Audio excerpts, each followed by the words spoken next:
Você sabia que a maneira que seu filho se alimenta pode vir a interferir no processo do desenvolvimento da fala e da linguagem? Esse momento em que o seu filho necessita ser exposto a uma alimentação saudável, uma alimentação equilibrada, é um período de angústia, a gente não pode negar, né? Existem muitas crianças que são ótimas de boca, aceitam verduras, legumes, enfim, né? Dentro da consistência adequada, um prato mega colorido, mastiga maravilhosamente, né? Não precisa de líquidos de apoio para poder engolir. E aí vocês podem ler e ver a palavra deglutir. Deglutição significa o ato de engolir. Mas nem sempre essa criança é padrão. Existem muitas crianças que elas acabam tendo uma dificuldade na aceitação dessa alimentação, dessa introdução alimentar, e aí o pai, a mãe, o cuidador, na busca por deixar essa criança alimentada, nutrida, não adoecer, acaba ofertando consistências e texturas que facilitam a criança nesse alimentar, né? Ela não faz nenhum esforço para engolir, nenhum esforço para mastigar, esforço no sentido neurológico, muscular. E isso propicia um não desenvolvimento dos órgãos fonoarticulatórios, assim que nós nos direcionamos, né? Essa musculatura, tudo que envolve a fala, o processo de fala, de linguagem aqui, nós consideramos órgãos fonoarticulatórios. Então, se o hábito dela é sempre se alimentar com consistências molinhas, iogurte, só gosta de mingauzinho, tem que ser liquidificado, tem que passar lá no processador, quase uma sopinha, o arroz boiando no caldo do feijão, ela quase bebe aquela comida, não tem tudo isso muito picadinho, muito, né? Essa criança, ela simplesmente vai fazer, né? Não tem aquele esforço para ela poder mastigar. O que a mastigação propicia? O que isso significa? Quando eu estou aqui falando com você, eu estou movimentando a minha boca para todos os lados. Ela não está só abrindo e fechando para cima e para baixo. Ela dá uma reboladinha para um lado, vai para o outro, né? É como se eu estivesse mastigando palavras o tempo inteiro, e isso forma uma mensagem através da frase que eu estou organizando, para o contexto da linguagem, enfim. Porém, eu consegui adquirir essa movimentação porque lá quando eu era bebê, me ofertaram alimentos que não me propiciavam essa função mastigatória de uma forma adequada, ajudou a desenvolver. Então, no período em que o bebê está fazendo transição alimentar, é o período fundamental, é a época fundamental em que você começa a desenvolver essa musculatura, esses órgãos que nós necessitamos para poder falar e produzir os sons, que nós chamamos de fonema, de forma adequada.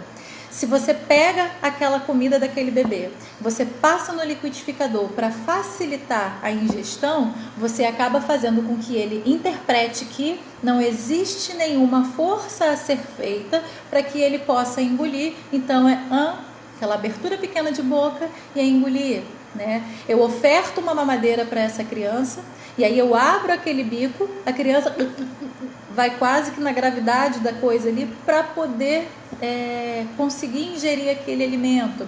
Eu sei que existem casos em que ou é dessa maneira ou é de maneira nenhuma, por 1000 coisas.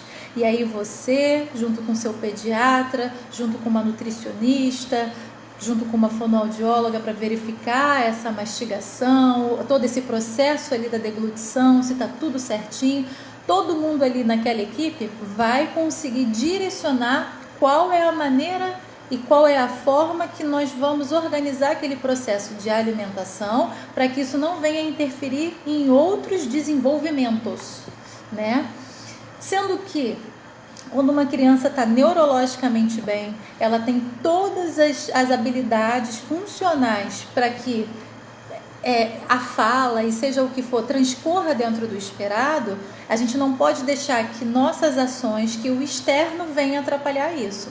Então, quando o bebê passar da fase ali do aleitamento para a introdução alimentar, e vale ressaltar que o aleitamento materno, a sucção no seio da mãe, ajuda em gênero, número e grau no desenvolvimento da musculatura, no crescimento desses órgãos aqui da face que são voltados, né, para a fala, na articulação. A criança coordena a respiração com sucção. Sucção é o sugar.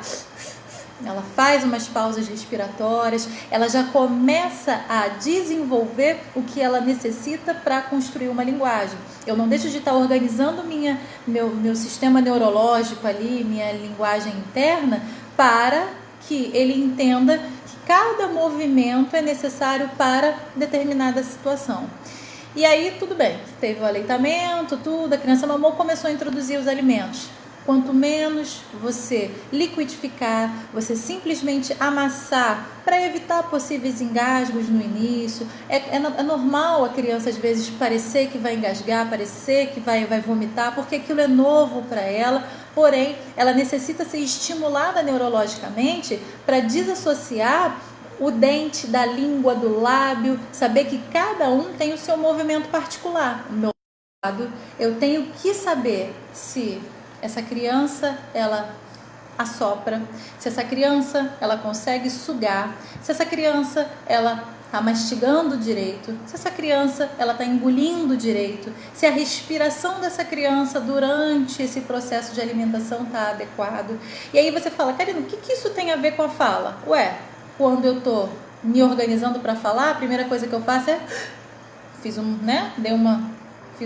processo parecido com a sucção, peguei o meu fôlego associado à respiração, e para eu produzir a fala, né, para sair as palavrinhas, esse ar está saindo, ó. Eu não consigo falar o ar entrando, não consigo, o ar está sempre saindo. Então, se eu tenho dificuldade para soprar, como é que eu vou conseguir coordenar essa respiração, esse sopro com as palavras? Entenderam? Então, o soprar é importante para isso, estimular com língua de sogra, bolinha de sabão. Se essa criança não consegue soprar, vamos começar a fazer essa criança soprar. Se ela não consegue sugar um canudo, vamos começar a fazer essa criança sugar um canudo. Mastiga pouco, a gente precisa proporcionar esse aumento dessa mastigação. Eu não consigo desenvolver um padrão de fala, de produção de fonemas, de sons de linguagem adequado, se eu tenho todas essas funções do sistema estomatognáticos, e aí eu vou falar chique, eu vou falar difícil, mas é o nome que se dá a esse conjunto de funções, tá? Eu não consigo ter uma linguagem e fala harmonizada se essas funções estão alteradas. Você vai começar a observar que aquele momento da alimentação não é exclusivo para a nutrição, mas sim para o desenvolvimento global. Então, você chegar para a criança e colocar ela para comer, entregar um celular na mão dela, por exemplo, para que ela possa se alimentar melhor, porque está distraída, então ela está comendo pela forçação, você não faz com que a criança desenvolva, porque ela precisa prestar atenção naquele alimento. Ela precisa reconhecer visualmente o que ela está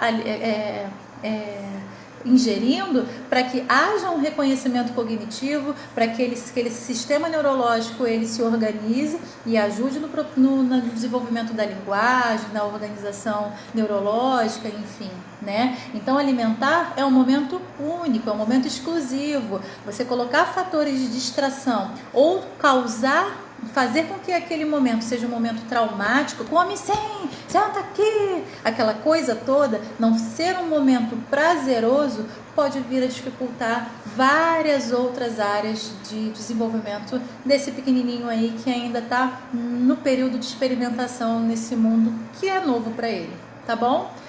Até semana que vem.